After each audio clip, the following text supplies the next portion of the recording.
So as we're waiting for a couple more to, yeah, we had a great think tank live last week, and we do this on an annual basis. This is our fifth annual one that we did.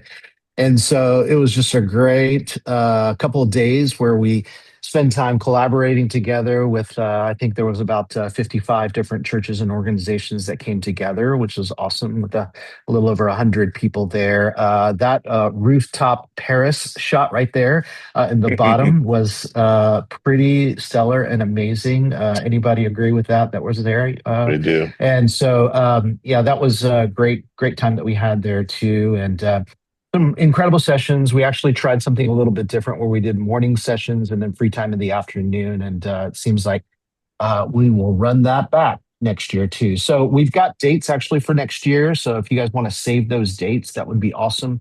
October the 14th through 16th, 2026 in Vegas as well. So screenshot that, save that. We'll also send reminders even in the follow up too to be able to block that out, make it a priority. Would love to see you guys there next year.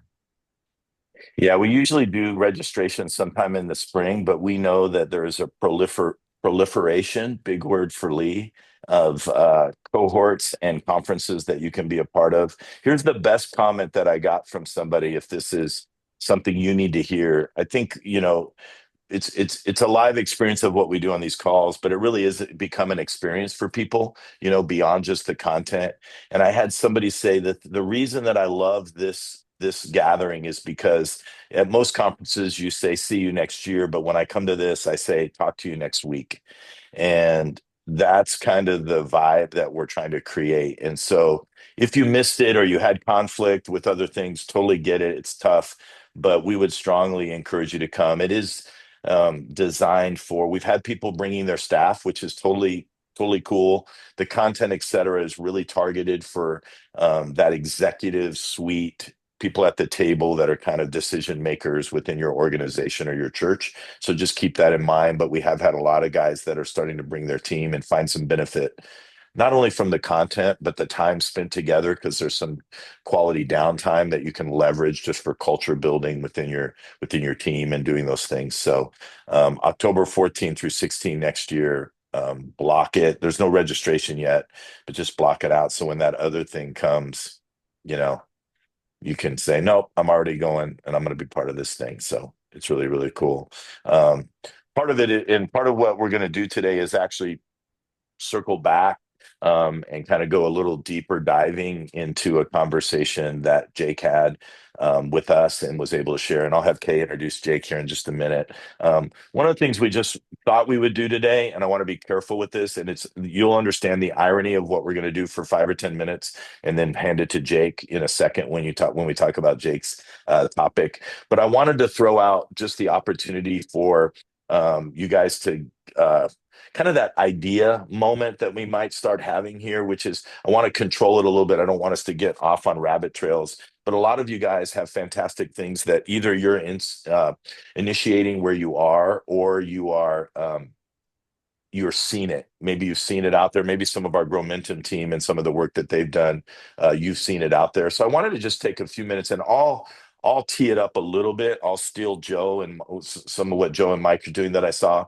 but just to give you guys, like, here's a quick idea that you might want to take and work with. And we have a couple pictures. So I was with Joe and Mike at Active Church on Sunday, and they're doing a kind of an end of the year legacy offering moment that a lot of you are doing, kind of pushing towards what's our initiatives for 2026. Are there two or three lanes in which that we're raising money for? And during one of the moments in setting up before I got up to teach, they put this picture up, and it was powerful, you guys, because basically what they did is it's obviously a before. The picture on the left side is these three girls, probably 7, 8 years old. And the picture on the right side is them like last week, as college kids and still involved and engaged, still on the journey of faith and being used by Christ. And so they were using it as kind of the idea of looking at across this decade. And maybe Joe, you can unmute and speak to this, or Mike, kind of initiate showing a visual of what the impact of legacy giving does as far as the next generation. Joe, you want to speak to it a little? I don't know if you can hear me, or Mike, Yeah, you want to speak to it a little bit? Yeah, so right now we're in a series called The Future of Active, and the point we were really making is that the future isn't that far. That many of these girls they took communion for the first time at our church. They were baptized at our church. Their families gave to the story that they're living in right now. And when they were giving to the church, they were giving to the vision of Active, when they were giving towards the kingdom of God, they had no clue it was going to be these results. In the quiet moments, in the quiet, mundane moments of showing up and giving and bringing their kids, they had no clue the kind of results they were going to be getting. And so, yeah, it was part of a bigger booklet that we put together of just legacy stories from the past 10 years of Active Church. I just thought it was a great example as you guys are doing legacy stuff to not just talk about it. All of us are telling stories, but the visual was extremely powerful for people to kind of sit in and understand, like, here's where we are at.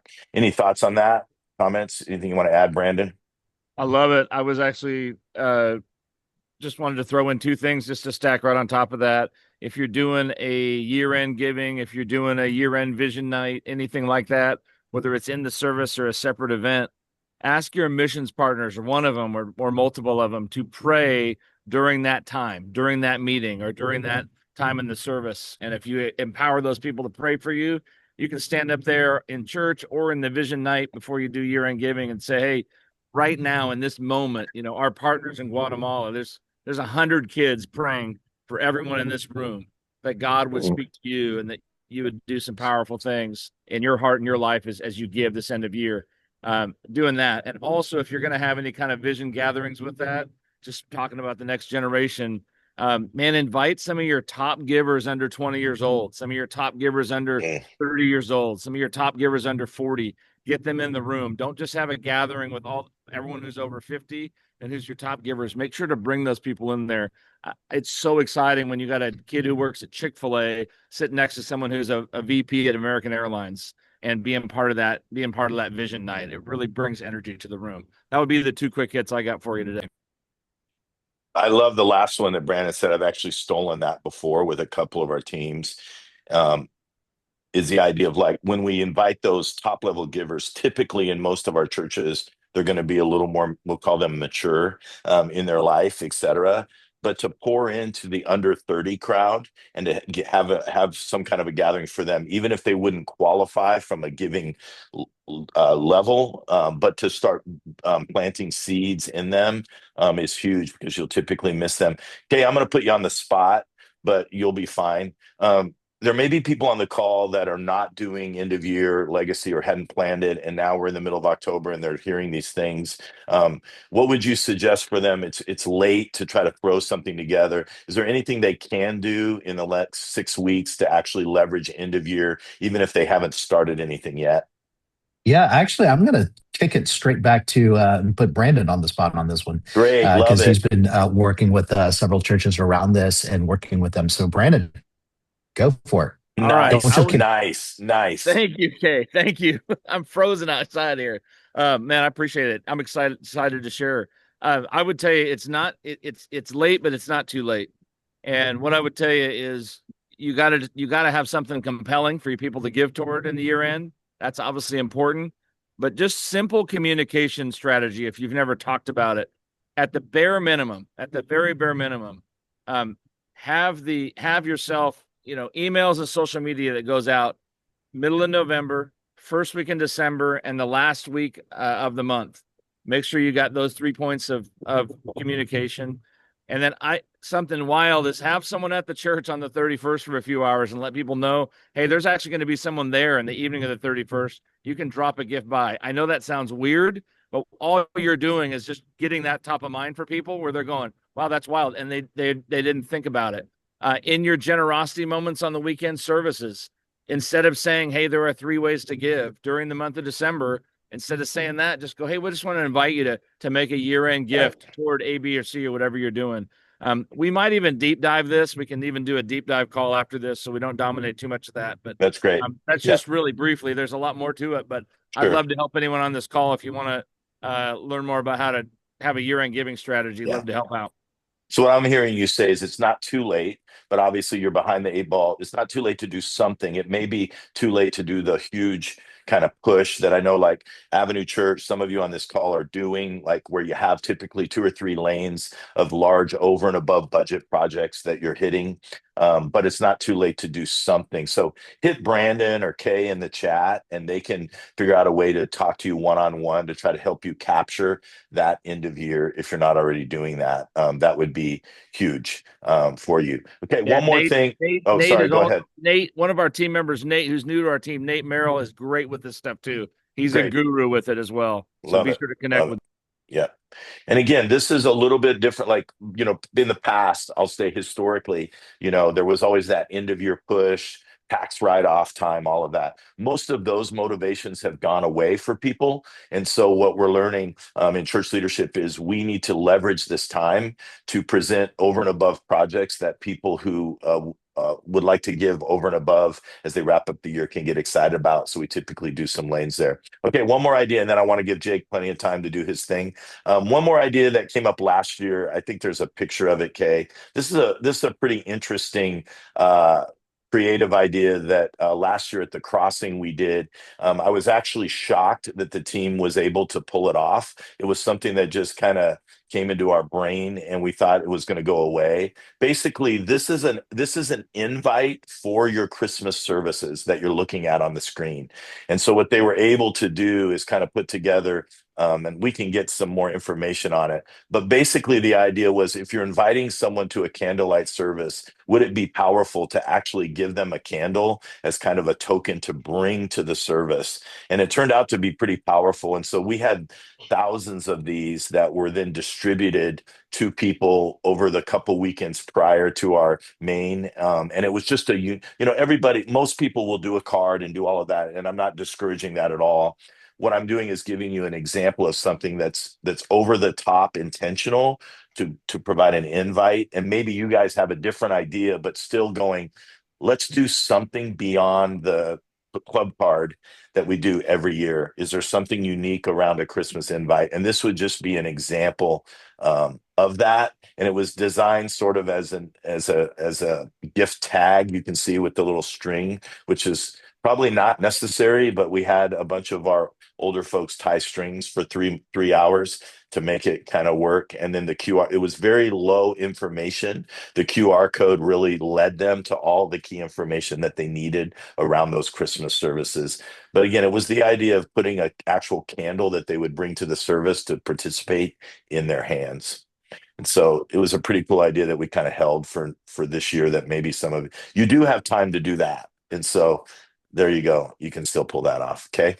The QR code still works, so you can look and see Does how it really? they even market it. Yeah, Okay. Great. So if you want more information on that, we can probably connect you with the comm person over there at the crossing. They still like me, and so we can connect you with them over there, and they can give you some more information on how they had that produced. And there was some manual labor involved, so it was pretty awesome. All right. Okay, I'm going to throw it back to you to kind of tee up Jake, and then we'll give Jake some time. I asked Jake to share a little bit, and then we'll do some Q&A, and we'll interrupt him and make him really uncomfortable. Yeah, Jake's the new lead pastor at Real Life Church in the last year, and specifically, he's got some great experience with working at Traders Point as an executive pastor, but also at Eastside with Gene Apple too. And so some of this actually is part of the story that he wants to he shared at Think Tank Live last week, and it was such a great. It was actually one of the favorite talks from a lot of different individuals, and so we thought. Number one, we'd like to share it even on this call, but also at the same time have it a little bit even more of an interaction where we can ask questions, Q&A around this topic and stuff too. So, Jake, you've got the floor. Jake. Thanks, guys. You got me. You can hear me, see me. I'm good. Yep. Cool. Hey, really honored to be with everybody today. Really enjoyed my time at Think Tank Live. Like Kay said, I've been the lead pastor at Real Life for just over a year now. And what that means is I'm 41, got into ministry around 20, which means I've had a 20-year run where this was always my dream job, but I never had it. And so it's a really long run. Maybe it means that I don't know what that means about me, but it took a long time to get to my dream job. And so all along the way for 20 years, I followed other leaders, followed other lead pastors, always thinking about how would I do it if I had that job. And I think as every leader, probably on this call, you've had that moment in some kind of way of like, especially when you're 25 and you know everything about everything and you know all the answers to everything. And you're always thinking, man, if I were doing it, I'd be better at it. I'd be more compelling. And so this is my reflections on 20 years of trying to find my own leadership voice when I wasn't the primary leader of a church or of a team. And so, I kind of started out with this illustration of sometimes we can learn the wrong lessons from experiences that we have in our life. I'm a dad. I got 4 kids, and which I basically just keep having kids, so I have an endless stream of sermon illustrations. That's the reason.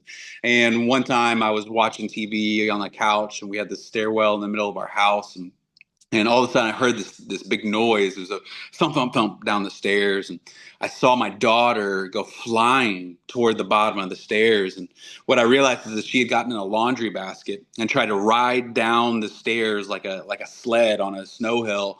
And she had leaned too far forward and went further out. And as she was crumpled in a pretzel at the bottom of the stairs, she said, "Dad, I should have worn a helmet." That was what she took away from the experience. I said, "Babe, I don't think that was actually what you were supposed to learn. You were supposed to learn don't ride down the stairs in the laundry basket." And throughout my life, I've had a lot of experiences where I'm pretty sure I've taken away the wrong lesson. And God's trying to rewire my head and my heart to make sure that I have a healthy view of who I am and who He's called me to be. So I'll give you just a quick bio, and that'll help you understand a little bit of my story and my unique journey in finding a leadership voice. When I graduated Bible college, I got a job at this church I'd never heard of before in the middle of Indiana. It's called Traders Point Christian Church. And I thought it was going to be a 3-month summer internship. I would hang out with the middle school boys on Sunday morning, and then I'd go back to school and find a real job. And I fell in love with a girl, and then I fell in love with the church, and it turned into 12 years and 3 kids. And I got to help start their multi-site campuses. I went from intern to executive pastor, and it was just this crazy ride that we got to go on. And I followed a guy named Aaron Brockett, who is a great Bible teacher, a great leader. And if you ever wanted the example of the perfect fit for a church in the perfect season, he was that. And so I got to watch him come and find his own leadership voice as he took on that lead pastor role. Then around the age of 33, I took a leap of faith where I felt like God was asking our family to go help start a church. And so we went from Midwest all the way to West Coast, moved out to California, and helped start a church in Santa Barbara, which if you know anything about Santa Barbara, it's beautiful, it's incredible, and also some of the toughest soil that you could ever imagine starting a church. And part of our journey is that we have friends in Ventura, which is about 40 minutes south. And they started a church, and it went like gangbusters from the start. It blew up. It was thousands of people within a couple of years. It was like they were on the front of the magazine. They were the one speaking at the conference. And so when we came out, the primary advice that we got was just do what they did because it worked. Like it's only 40 minutes away. It can't be that different.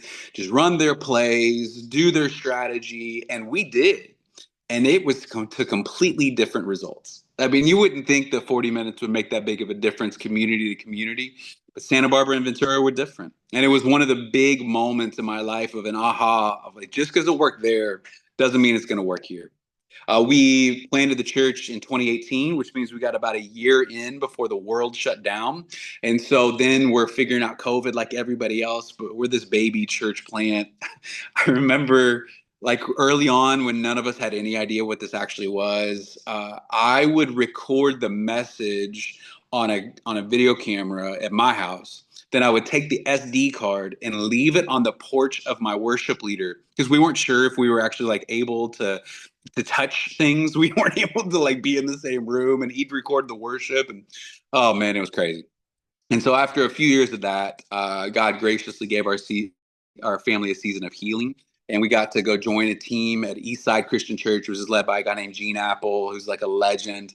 And so I got to see a strategy savant up close and personal every single day. And so I followed an incredible Bible teacher. I've followed a strategy guru. And then I've tried some things on my own. And the story that I tell that best explains and encapsulates my church planning experience is that when COVID hit, like Kay just put in the comments, we were told stay home 2 weeks to flatten the curve. 6 months we were online, probably like you. And then in Santa Barbara, it was opening up so slow. So we had to have a temporary setup and tear down outside for 10 months straight. We did church outside, set up and tear down on top of a parking garage in Santa Barbara City College. And because of COVID, they wouldn't let us use their restrooms. So we had to rent a portable restroom. But the problem was that this parking garage, there was this overhang that was too short for the portable restroom cleaning truck to get under, which meant the restroom had to live right at the entrance of our church. It was like right by the stage. And we thought, like, that totally kills the vibe. You can't have a guy using the portable restroom during the message. I don't think people are going to be paying attention. So for 10 months straight, first thing I would do on a Sunday morning was get behind a portable restroom and push it across the concrete to the other end of the parking garage. And that's fine before the service, but after the service is a very different experience. And so at the end of every Sunday, we would get behind it and push it back in place with the odor of a gently used porta potty. And I had a lot of dark nights of the soul of like, man, what did you ask me to do, God? And why would you do this? And then I had the real disorienting moment of when I got invited to Eastside. I went from talking to the same 75 people outside pushing a porta potty to now I'm at one of those places with a green room. And there was a volunteer whose entire job it was to tell me when to go on stage. And I would talk to thousands of people at once. In the matter of weeks, I went from the porta potty to the big stage. And I had this existential crisis of like, well, which one am I? Because I thought that those were two different kinds of people. I thought there was the really gifted and talented people that have a big platform. And then there's the grinders that maybe don't have a whole lot of skill and they're the one that push the porta potty. And it was a humbling moment for me where God says, you're both, dude. Like you're not the guy that deserves one over the other. Actually, everywhere you go, your character and integrity and faith follow you. Your platform doesn't define you. And so as this year has gone on, where I've stepped into this lead role, really my first lead role of an established church, I have been very tempted to do some leadership karaoke. And I'll try to pretend to be Aaron as a great Bible teacher, or in a meeting midweek, I'll try to be Gene and be a strategy guru, or I'll try to something I see online or something social media, and I'll send it to the team. Why don't we start that? And I'm trying to go on this journey of saying, well, God, who did God actually create me to be? How did God wire me uniquely? What about real life is unique? And maybe instead of trying to pretend to be a bunch of different people, I ought to be who God created me to be. And the reason I've been wildly uncomfortable with all this is because of Ephesians chapter 2, verses 8 through 10. It's going to be super familiar. I'll read it for you. So God saved you by his grace when you believed. You can't take credit for this. It's a gift from God. And salvation is not a reward for the good things we've done, so no one can boast about it. For we are God's masterpiece, and he's created us anew in Christ Jesus so we can do the good things he planned for us long ago. And I actually taught that like a month ago here at Real Life as I was trying to motivate people to unleash their purpose and find their calling and find their place to serve. And then internally the whole time I'm thinking, why is that so much easier for me to teach other people, and why can't I receive it? And it was the word masterpiece that was really tripping me up. I was dismissing this whole passage of scripture as if it was like one of those motivational poster scriptures, or that it was like one of those women's conference themes with flowers and bouquets. And I love women's conferences. It's just, I was dismissing it because I couldn't receive it. Because if I really am a masterpiece, then I have to embrace that And if I embrace that God uniquely called me to do something unique, then I can't pretend to be you guys. And I can't just rip off all of your ideas. Because if I teach your sermon series and people don't like it, I can just blame you for having a bad idea. Or if I try a strategy and it doesn't prove to be very effective, but it was your thing in Austin, Texas, or in Charlotte, then I can just say, oh, we tried it. It wasn't, it didn't fit in our context. But if something comes from my heart and something comes from what God's called me to do, then it's really risky, because if people don't like that thing, I can take it personally. Or if people don't respond to that strategy, it makes me feel like a lesser leader. And so I've been really thinking a lot about who has God uniquely called me to be. I'd encourage you to go on that same journey. And I took away two big ideas. And the first one is this: is that karaoke isn't a masterpiece. If you've ever been out on a Friday night and you ran into that bachelorette party and they're just getting blitzed on skinny margaritas and they're having way more fun than everybody else is, and then the one with the sash and the crown, she gets up there and does this terrible rendition of a song that everybody knows. No one sat back there on a Friday night thinking that is a masterpiece. That is exactly what God wanted for everybody to intend. Instead, you're butchering someone else's art. And I know, especially as a young leader, I have tried on the leadership voice of people that I admire and respect. I've wanted to have Tim Keller's intellect and Andy Stanley's phraseology and Craig Groeschel's organizational acumen and Judah Smith Taylor, because he's way cooler than me, and Furtick's worship band and Eugene Peterson's prayer life and Christine Kane's accent and Francis Chan's passion and Philip Anthony Mitchell's Instagram following. And I just wanted to be this mashup of a bunch of people. And instead, if it's true that God has created me to be a masterpiece, that he had these things planned for me long ago, then for me to do a bunch of the stuff that he called you to do long ago isn't honoring what he's trying to build in me. And so instead of putting on your voice or putting on your strategies or putting on your teaching, it has to come from a sincere place of conviction for me.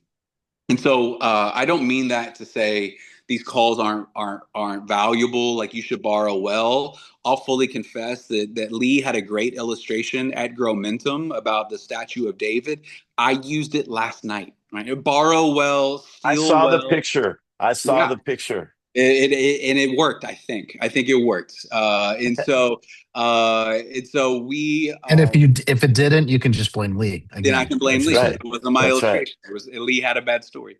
But so learn well, borrow well. But I've had to learn critical thinking on a lot of these, because the great ideas come from a very specific context, with a specific gifting and a specific season of the church. And for me to plug and play like it's automatically going to be successful for us is unhelpful. Hey, Jake, can I interrupt you for a second? Please. I got a question for you. Maybe it'll help you kind of dig in, and maybe it's a little bit of a sidebar. You might go, oh man, tough. How are you discerning like what's uniquely real life now after a year versus borrowed, and how are you trying to navigate? Because we all borrow a little bit, right? Or as I like to say, we're inspired.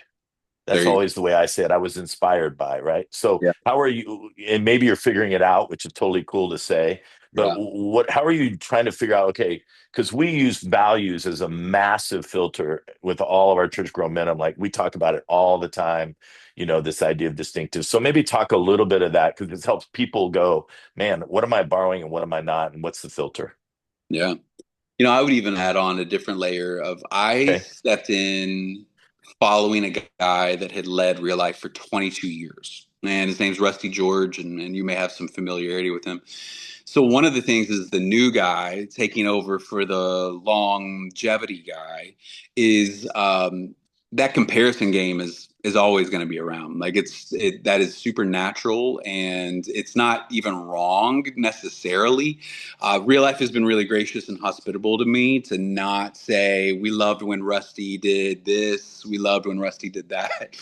If anything, and this has been a humbling leadership lesson, and it's probably something for all of us to know, is that when you leave, they're finally going to say the thing about you that they've been sitting on for a really long time. And so there have been moments where you would think Rusty never taught from the Bible ever, because I taught some scripture and they're like, oh man, it was so good to hear from the Bible from you. And I was like, I don't really trust you in that way. Like, I don't trust that feedback. I think that what I've had to do is really come to terms with the unique personality and wiring that God has given me. And what I know about me is that I am a thinker before I'm a feeler. I have the gift of clear communication, but like getting people fired up isn't my natural move. I am a consistency guy instead of a brand new idea every day kind of guy or brand new strategy kind of guy. And so it's okay that real life starts looking more like me. It looks more like my gifting and matches that up. My predecessor was probably pretty different, and that's awesome that God made him that way, and real life wouldn't be what it is without him. But for me to grow more comfortable in my skin instead of trying to pretend to be Rusty, or the guy that planted our church, his name's Kyle Idleman. He's like a New York Times bestseller. Like I'm not keeping up with all that. So having a piece about who I am, God's called me in this unique season to real life to lead in the way that I am, instead of trying to compete with a ghost of the past. And so that's the journey that I'm on. I don't know if that answers your question, Lee, but that's where God's taken me. I think it's helpful, and anybody can unmute too if you've got something relevant to kind of push on that lane for Jake, because I know he's got more to share. But if we want to pause there, because it's like, how do I filter I mean, we just started off the call giving you guys ideas, right? And so it's like we're the irony of, hey, here's some ideas. Don't just copy those ideas. And I think that's where it comes back to knowing who you uniquely are. So awesome. No, that's perfect, Yeah. Jake. Like even as you were sharing that, I thought, oh, we could never do that in California because California is always on fire where we live.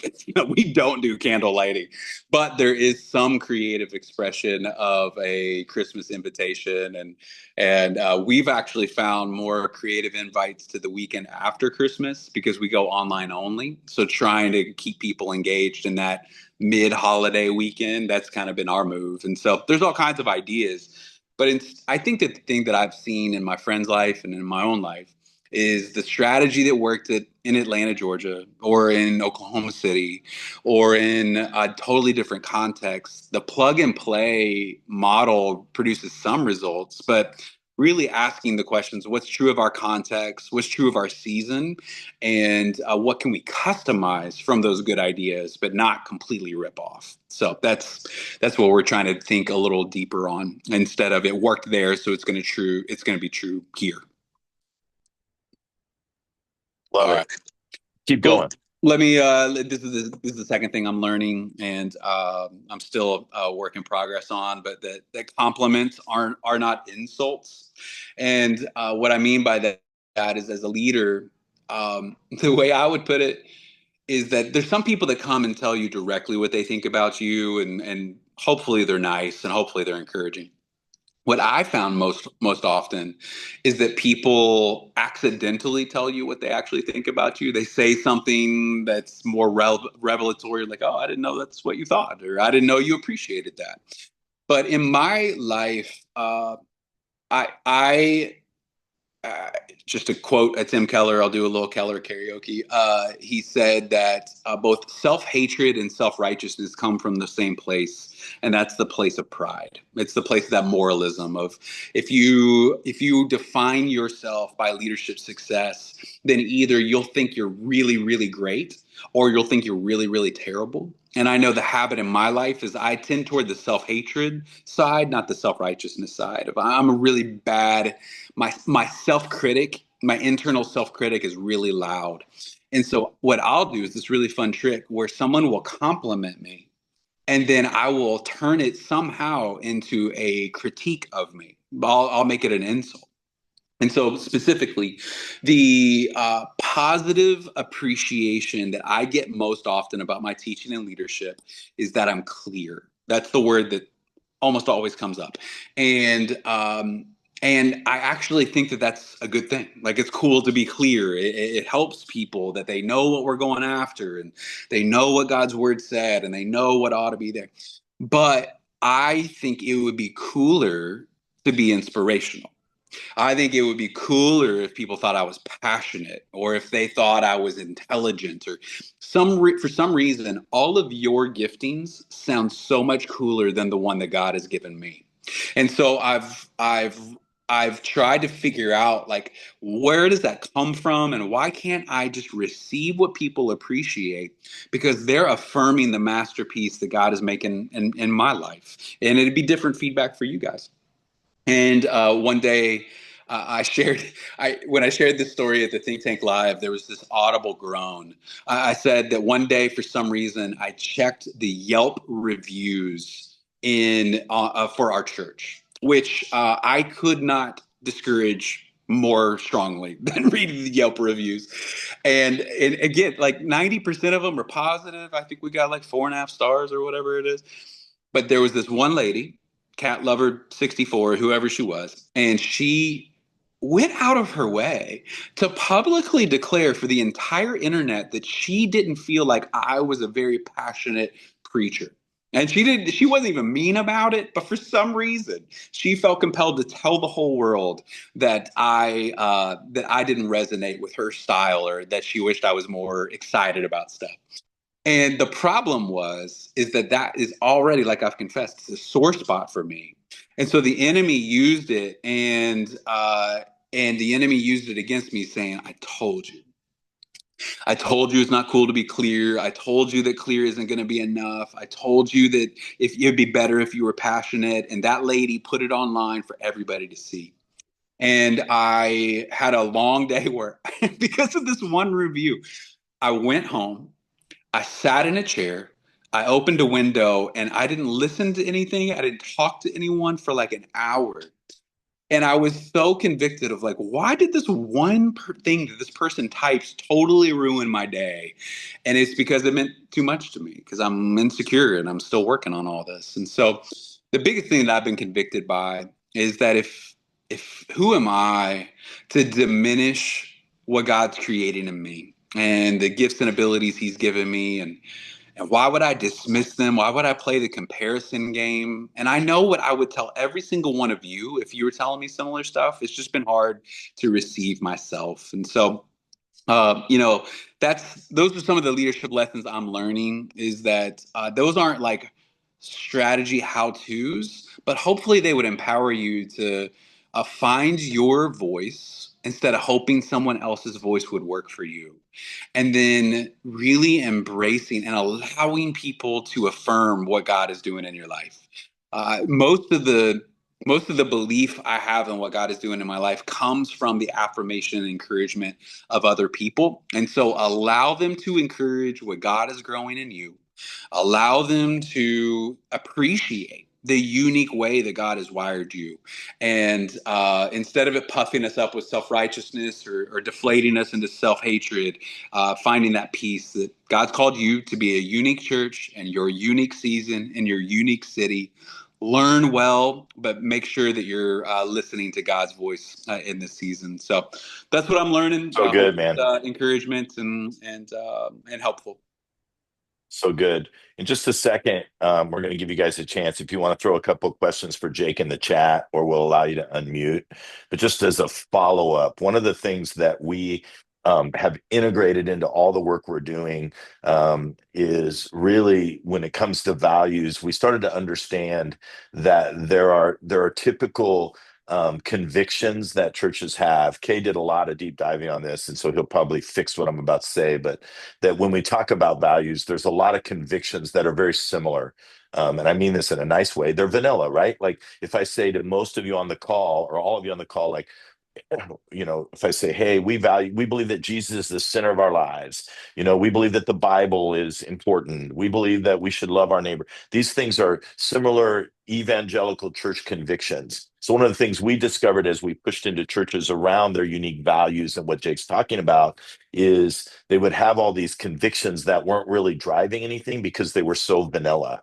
And so the language we started to use and are continuing to use, that Jake alluded to is the idea of how do you unpack and understand your leadership and your church's distinctives within those very similar convictions. We have distinctives that are uniquely us, and why we need to exist in our community, and why we are there, because there are people in our community that need us to be there because of how we distinctively live out those convictions. And I think that speaks to not doing karaoke as an organization either. And so I think this applies to leadership as a person making strategic calls, but it also, and Mike Frisch dealt a little bit with this in his session at Think Tank, but it also deals with how do we operate distinctively as an organization to not do karaoke. So that value distinctive is going to be key for a lot of you on this call. Questions or thoughts for Jake? Besides the fact that someone said you've been reading their email in the chat. I think that was Michael that said that. Follow-ups, guys, unmute. Yeah, Jake, thank you for Christopher, your thanks, bud. thank you for your transparency and for your sharing today. I'd be curious to know how what you shared with us today, you would convey that to your church from a discipleship standpoint on a Sunday morning. Like, how would you frame that, or how would you position that in a way that different spiritual maturity levels could understand it better? Okay, I think I caught most of that. Do me a favor, Christopher. Will you ask it one more time just to make sure I want to be helpful. Yeah, I'm sorry. No, you're good. Well, I'd be curious to know how you would frame. So I was taking notes as you were talking, and Yeah. I'm clear about it. But I'm thinking about this from a discipleship standpoint. Probably like many people on this call, my mind is already in 2026, and so I'm thinking about the fact that we've got members that are probably in the same place that you just confessed, and that many of us have been in. And so it's top of mind for me about how do we frame this for them? Like, how do we? I don't want to just give them a purpose curriculum. I don't want to just give them purpose-driven life, right? How do I frame what you said? Because it was gold, right? Oh, And that's good. Yeah, I Yeah. totally get what you're saying. Okay, I got you. Yeah, so all right. One of my biggest struggles when I was planning a church is that I had grown up in the Catalyst Conference, leadership driven culture to where, and I don't think it was the fault of the voices. It was me learning the wrong lesson, like what I started with. And what had happened is that I had gotten in my head that if I do A and then B, then it automatically results in C. As long as I do the good things, as long as I'm good at this stuff, as long as I teach the right things, then the results will always be there. And then I even tried other people's formulas, and it just didn't work. It wasn't. I didn't get the same results. And I believe that if you're talking about discipleship, I think it's one of the hardest jobs that we have as a growing church is scaling something that's chaotic. Like it's just everybody's journey is totally different. You look at scripture all over the place. No one had the A plus B plus C. Then you get a disciple. It was everybody had unique experiences, and they had seasons of ups and downs. And so I think what we're trying to do is actually convince people that they have a purpose, that they are that God put something inside of them. These works, like I just read from Ephesians, these works that He planned for them long ago, and spark their imagination and curiosity, but also not program it to where we tell people just do this, then do that, and then this. And I know this would not sell a book at all, saying that there's really no formula for this.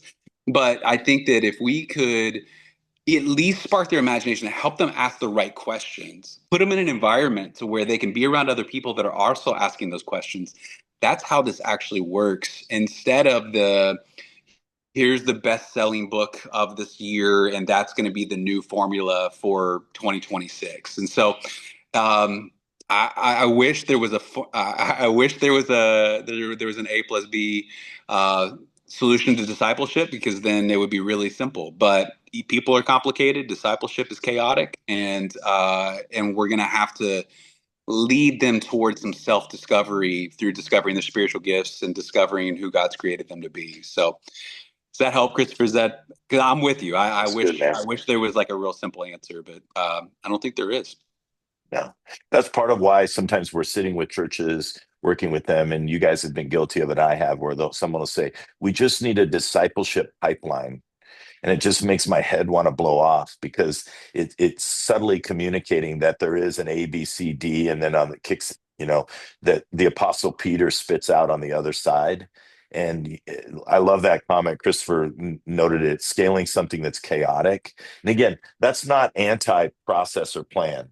Not at all. Correct. This isn't permission to just do whatever, but it's recognizing that some of that is always, we use the term, we're process, your context. And I think sometimes as churches, we need to remember that as well, that our people are in a context, that our process has to be fluid enough and agile enough to respond to.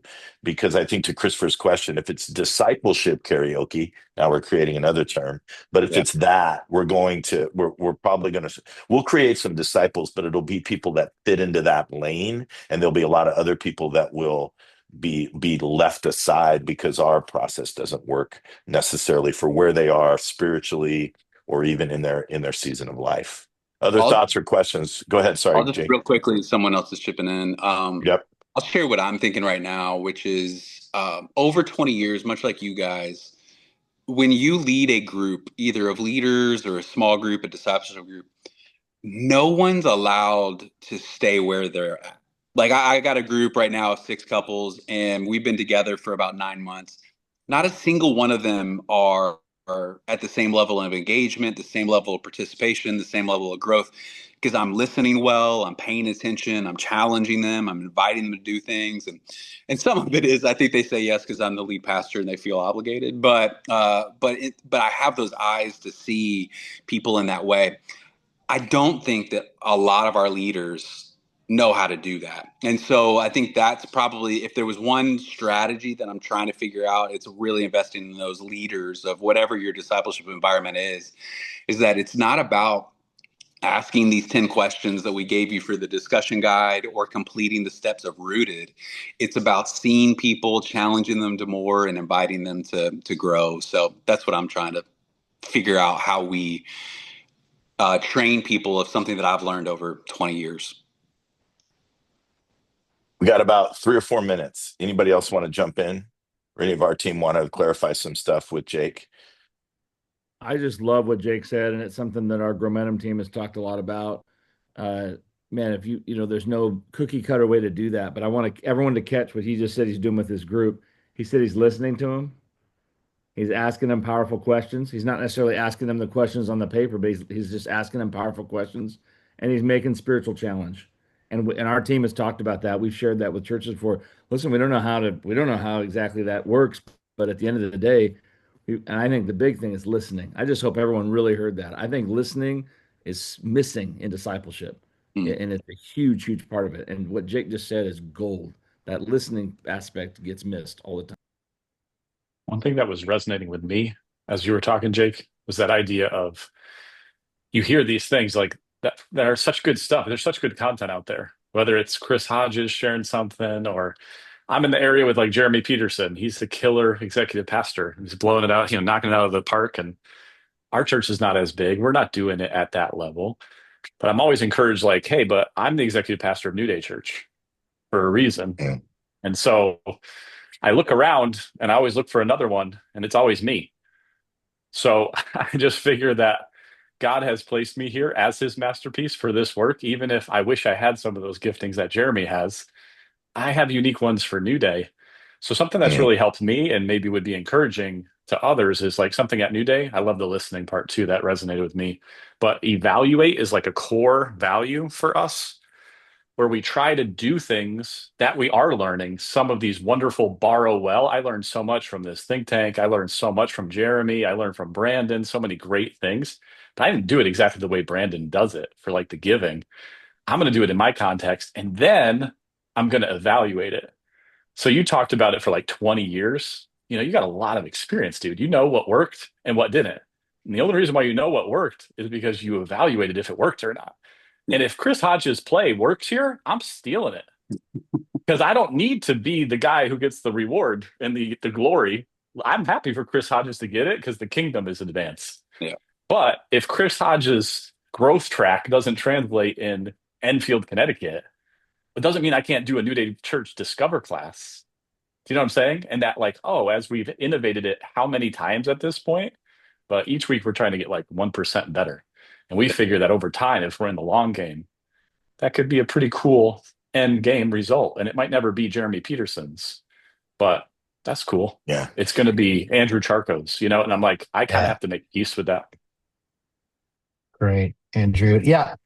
Back in COVID, we actually, Lee, remember this, where we introduced even some language around the difference between mimicking and modeling. So we can either mimic or we can model. And certain things, it's actually, there's so much likeness where we actually want to mimic something from, something that we see. But there's other things that we can actually model it, where we take some principles or understanding frameworks, strategies, and then be able to model it. And so that's the thing that I was thinking about. It's like, okay, what do we mimic and what do we model? And the conversation is the gold, to be able to really understand what are we trying to accomplish and where we're trying to go. So that was the one. And then the other thing that I was thinking about as the conversation was going was we talk about distinctions as core values for the organization, but we all individually have core values as well. And when we think about like the mission of the church, is the Great Commission, but the mission of an individual is to follow Jesus, and the unique values and the distinctives that we have around that is our personality, is our gifting, is what God has given us. And so that's why I love this conversation around the leadership karaoke, is because basically we're saying if every church would be the same, how we wouldn't be able to reach the people that we would need, and the same is true with the individuals. So that's a great conversation that I think we can continue. One of the things too is like we always love that the conversation here could actually be even a deeper dive in your staff, your teams, that as you go and even talk to your teams, what does that look like to be able to explore? What is your superpower? What is your fastball? Where are you uniquely gifted that other people aren't? And how can you contribute to the organization in a better way because of it? So. Love it. Honestly, just so good, guys. Jake, thank you so much for popping in. I know you had to shorten a staff meeting to be here, which I know you're really sad about. So I'm sure I believe there is a Red Robin burger bar waiting for us here in just a minute. So I'm doing great. Someone should imitate that for sure and make sure that they have a Red Robin bacon, bar. avocados, everything we've got. That's right. Guys, everybody, you guys are amazing leaders. We're praying for you. We want you guys to be inspired from this, as always. If you're new to the call, thanks so much for jumping in. We hope that it's resourcing. This is all with our goal of just making sure you guys are equipped as possible to take this to, as Kay just mentioned, take it to your team and have these conversations to put you in a better position as you're thinking about 2026 and beyond. As always, our team is available to you. Sometime in the next 24 hours, you'll get these notes. You'll get some of the stuff that was shared so that it'll help you as you lean in as well. So thanks so much for being here, you guys. We really, really appreciate it. And we hope to see you in